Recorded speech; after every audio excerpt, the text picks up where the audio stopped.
everybody, Nostalgic here, and I'm in a very good mood today. I am in a very good mood because I've just completed a few new customs, I've had a good day at work, not to mention last weekend Comic-Con was a fucking blast.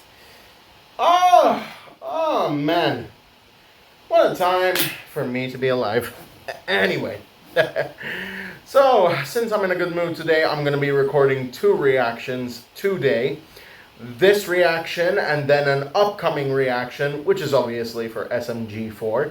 Because today, we're going to be reacting to Stories of Sodor, Season 7, Episode 3, Wish. Let's see what this is going to be about. I hope the Lucky Lamp returns.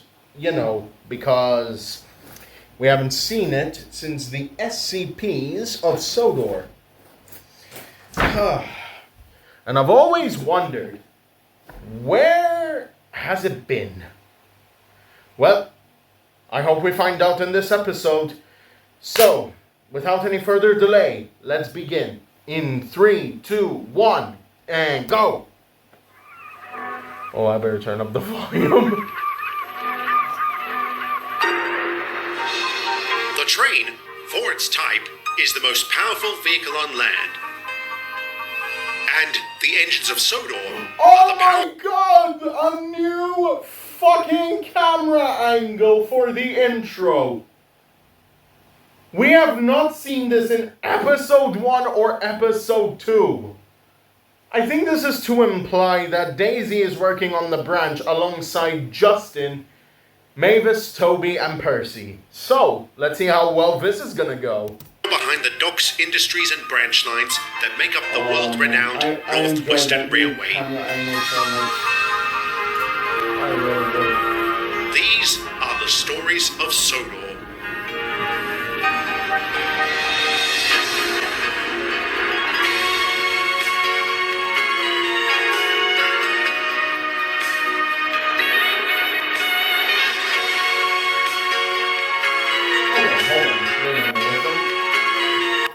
I don't know if this camera angle is new or not, because I've been rewatching Stories of Sodor recently, and I don't know if this is new to me or not.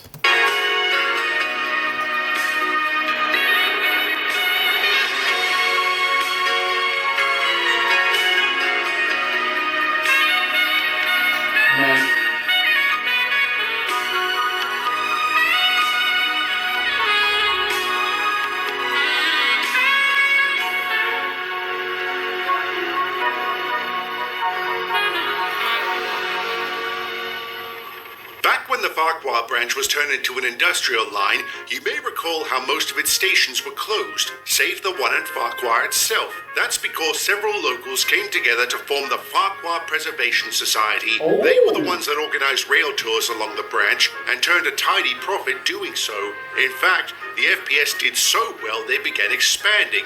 Over the following years, they bought and reopened the other stations. Not long after the upgrades to the yard were completed, the FPS acquired the last one, Hackenbeck. But before it could... You know, I like this. Reopening stations, not only making sure that this remains an industrial line, but also showing that this can be a preserved, it can be a heritage railway that serves a mine, but also serves rail enthusiasts as well, possibly. Be reopened, it needed renovations. I'm sorry to say these didn't go quite according to plan. All right there, Howard? Tip-top, thanks, Darren. I just got a call from the lumber yard. Those frames we were expecting aren't coming. Why not? Their delivery lorry broke down and they don't have any others to spare. They said they won't be able to send them out until tomorrow. Knock on wood. Sorry, is there anything we could do? Could you nip over to... What was this? What was this? Down and they don't have any others to spare. They said they won't be able to send them out until tomorrow. Knock on wood. Alright. Sorry. I think your voice multiplied by a bit there, Victor. You might have to rearrange that, but still, you're doing good so far. I ain't criticizing you for shit. Is there anything we could do? Could you nip over to Carlton and pick them up? I'd have to clear it with control first, and then they'll have to reorganize the schedule, followed by... In that case, never mind. I've got some paperwork I need to catch up on, so I may as well go do that. I'll see you lads later. Later. Oi, Darren, you dropped your... spoon? Blimey, you must be doing all right if you can afford gold cutlery. It's gold painted, Ned. My daughter made it for me. She said it'll bring me good luck. The lucky spoon? That girl's got some imagination. We don't need a lucky spoon. We need the lucky lamp. Where is it? Her birthday's coming up soon, isn't it? Yep. And she told me and Julie what she wants. A baby brother. That works for you, doesn't it? You've always wanted a son. Yeah, we tried to have another child, but nothing came of it. I think we're both past it. You never know. It still might happen. I wish.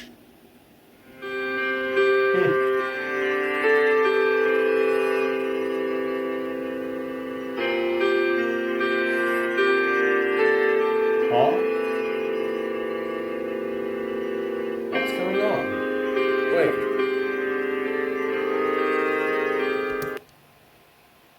Did his wife get stabbed or something? What the fuck is going on? She had a miscarriage? I didn't even know she was pregnant. Neither did they. According to the doctors, she had what's called a cryptic pregnancy. What's that? It's a type of pregnancy that doesn't show any signs whatsoever. Okay, I've heard of miscarriages before, but I've never heard anything like this. I'm gonna be honest here. Jeez. So, this one had a miscarriage, which was also a cryptid one? My brain. And, yeah, sorry if I'm moving back a bit. I dropped some wheels here, so I'll just, yeah. Open them up, put them into wherever they dropped from. Okay, now that that's been settled, we can get back to it. I worked a case where a car was hit by a train. The crash caused the driver to go into labor, and she had no idea she was expecting. Thankfully, both she and her child survived. Sadly, the child didn't survive here. That's awful. Do we know how far along Mrs. McIntyre was? Far enough they could tell it was a boy. A boy? I'm afraid so. Your driver has gone on leave to be with his wife. In the meantime, Justin, you will have a substitute. Understood, sir. All right, with all that out the way, I do have some other announcements that aren't so bleak. I'm sure you've heard the rumors the Air Museum at Trio is closing down, and I can't understand why. It always seemed busy. It isn't due to a lack of visitors. Instead, it has been taken over by Elsbridge Airport. What more, sir? They're experiencing a high amount of traffic and need extra facilities to keep up with demand. Sounds like business is soaring. Sorry. What is with these puns, Justin? My dude! What is with the puns? Alright, I'll admit they are a bit funny, but at the same time, if they're not really attracting an audience, then you're basically becoming Charlie from season 13. Ah! Okay. And, yeah, I already know. I should have screamed into the pillow, but I don't give a fuck. When's this supposed to happen, sir? Not for a couple of months. They need to bring the airfield up to code before it can be reopened for commercial use. And when it is, we will run a dedicated service between Dryle and Elsbridge. Are you talking about a commuter train, sir? How does that work? The FPS owns the station. They neither accept nor sell British Rail tickets. They will from tomorrow. In fact, the FPS has agreed to provide BR tickets at all of their stations. Why would they do that, sir? They want to establish a source of revenue outside of tourism. And according to a survey they conducted, 56% of locals would travel by rail if the option were available to them. Is that figure reliable, sir? The whole reason we stopped running commuter trains is because nobody was using them. To tell the truth, Percy, even if it is exaggerated, restoring commuter trains around here is very low risk for us. Funnily enough, I rewatched Beaching today. Like, I rewatched the episode where Dr. Beeching had closed down the passenger portion of the Farqua branch. And now to see it reopened? Yes! This is amazing. Oh my god. This is good. This is good. This is good. I'm loving this. I am loving it. Ba-da-ba-ba-ba. Because the stations aren't owned and operated by British Rail. Exactly. Yeah. Best case scenario, passenger numbers go up and everyone benefits. Worst case, they don't and we cancel all services. Should that happen, nobody will suffer any real losses. Either way, it will become necessary to schedule extra trains. With Whiff's departure, I feel having another engine working around here is necessary. Daisy. Therefore, I've decided to reassign Daisy to this branch. Yes! I bet she'll be chuffed about that. Oh, she was. She'll start working here tomorrow. I know there was something else I was supposed to tell you, but I can't for the life of me remember what. Maybe it wasn't important, sir. Maybe not. If I remember... What? Oh, Are you seriously quoting a meme right now? You dick. You absolute. Oh my god, bro. If you forgot about it, then it probably wasn't important.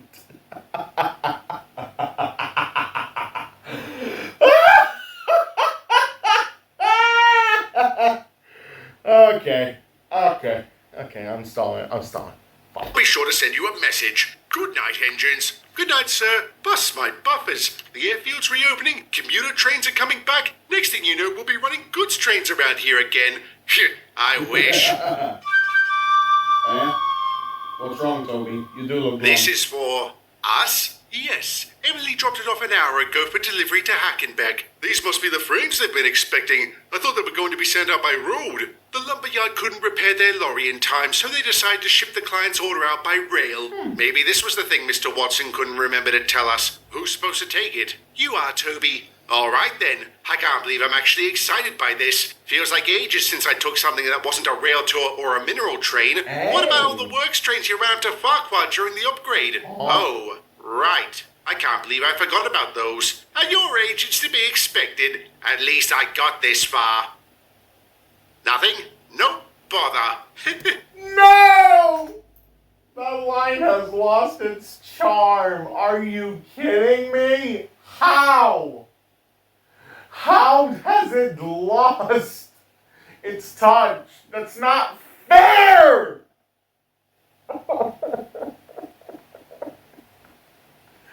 Come on! Come on! That was one of the best lines in the entirety of this show!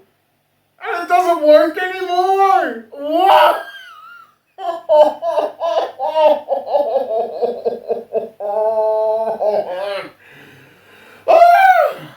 Oh, yikes. Yeah.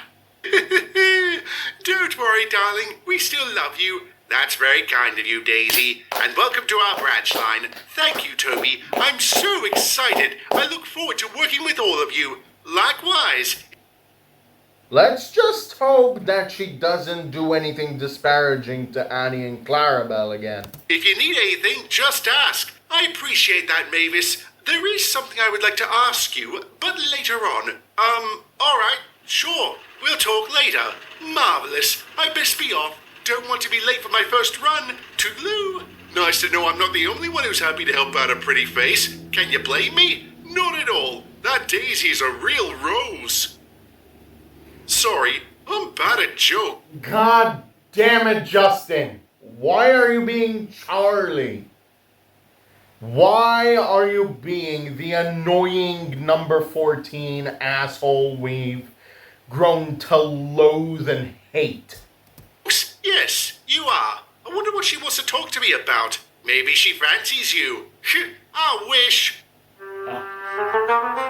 What the? She broke down? Oh, right. I forgot about it. I forgot about the prologue.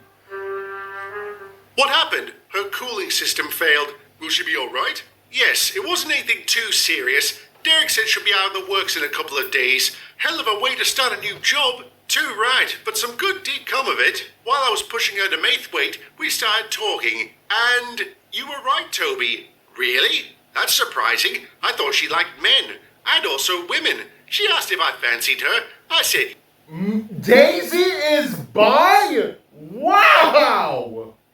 Wow, we're really going all in on this. Edward's gay. Edward's gay. Mavis is lesbian. And Daisy is bi. That is awesome. You know, I love that. I love the representation. It's amazing. It's... Woo! yes, so we'll see what happens from there. That's wonderful, Mavis. Congratulations. Perhaps we'll hear wedding bells before long, and Percy can be the good luck package. Phew, I will stop!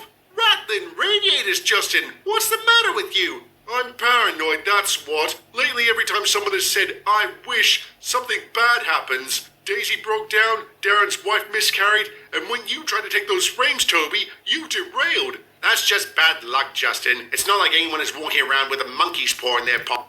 Seriously, where the unfucking earth is the lucky lamp? What about a golden spoon in that cab? Are you talking about the one your driver's daughter made? I know it sounds balmy, but all this started happening when it showed up, and you've told me stories about some of the strange things that have happened on this island. So, is it possible? I won't say it's impossible, just unlikely. I mean, there has to be a limit, and why would you still have it? Darren put it in his lunchbox. When he left, he forgot to take it with him. Like I said, I know it sounds mad, but it all seems too coincidental. If you're really concerned about it, why not have your crew take the lunchbox out of your cab when they show up tomorrow? That's the plan. In the meantime, we should be careful what we wish for. Oh, okay. That's good.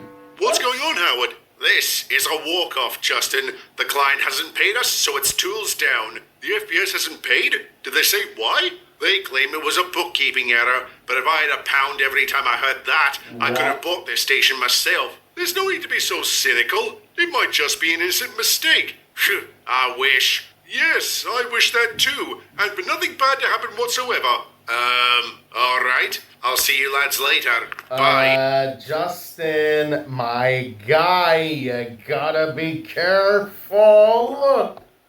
You fucking prat. I'm glad you covered his wish, Justin. He might have had a magic ladle in his pocket. Put a sock in it, Ned. I already feel like a prat. All right, don't get into a tizzy. I was only pulling your coupling. We took the lunchbox out, and from what I can see, nothing has happened. Fire! Oh, for fuck's sake! You sure the spoon didn't slip its way back into your cab? I asked my crew to check and they couldn't find it. Later on, we went back to the spot where they left the lunchbox, and it was gone. Did somebody take it? Either that or the spoon has a will of its own. No. This is not going to be taking the place of the lucky lamp. Why? No, I refuse. No, I legitimately mean it when I say it. I refuse. I refuse for that spoon to be the replacement for the lucky lamp. Why?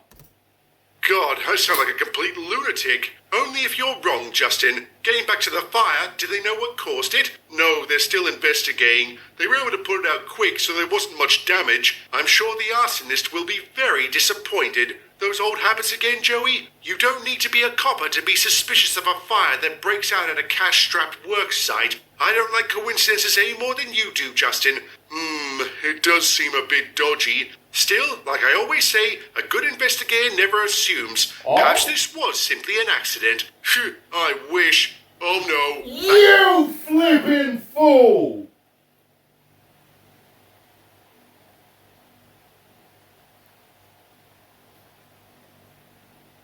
I can't do this. I just can't do it this episode. Oh my god. folks, for the first time ever, you're seeing me break down, like, structurally in this episode. I can't do it anymore. Like, seriously, I've got to draw the line somewhere. I've got to draw the line in the sand, man. I've got to look inside myself and say, what am I willing to put up with today? Not this! Definitely not this! Why? Oh my god. Oh man. I may be losing my mind a bit, but that's fine. That's fine. It's not as if I haven't lost my marbles before. Thankfully, Justin's wish seemingly came true, and without any caveats. Oh, The thank fire at God. Hackenbeck was caused by an electrical fault. A simple accident, like the payment issue, both were sorted out quickly, and work resumed on the station. I'm pleased to say it suffered no further delays and was opened on schedule. Daisy's repairs were a complete success. When she returned to the branch, she and Mavis began their relationship, which is still going to this day. Oh, The same is true of the line's passenger trains. that's The new arrangement between BR and the FPS worked out well for everyone, especially after the airfield was reopened. The McIntyres were able to recover from their ordeal, and a year later, they would adopt a little boy. As for the spoon, nobody knows what happened to it. Maybe it's rusting in a rubbish tip, or maybe it's granting cursed wishes to unwitting victims. I don't know if it had any real power, but assuming it did, I don't think I'd be brave enough to use it. Would you? Victor, in all honesty, I'm bugging you. I am legit begging you. Do not, and I mean it when I say it, do not make this wish-granting spoon the next lucky lamp. Whatever. What flipping ever. That is all. I mean it when I say it. That is all for today, okay? I will be watching more. Trust me when I say that. But at the cost of my sanity, especially after seeing that that the lucky lamp is nowhere to be seen, nor is it mentioned, and yet now we have another frickin' artifact thing granting wishes. Oh my god! But it's fine. It's fine. It's absolutely fine. It's whatever. I'm just glad that we are getting to see a lesbian relationship in Stories of Sodor. Because I never would have expected Victor to make Daisy bisexual. It's very nice, in all honesty. And yeah, Mavis and Daisy having a relationship, excellent. I will not lie there. So with all of that being said and done, I'd like to thank you all very much for watching. This is Nostalgic signing off and about to record another reaction. And I'd just like to remind you all that nostalgia never dies. See you all next time, and I hope I haven't offended anyone. Oh, jeez. Damn it!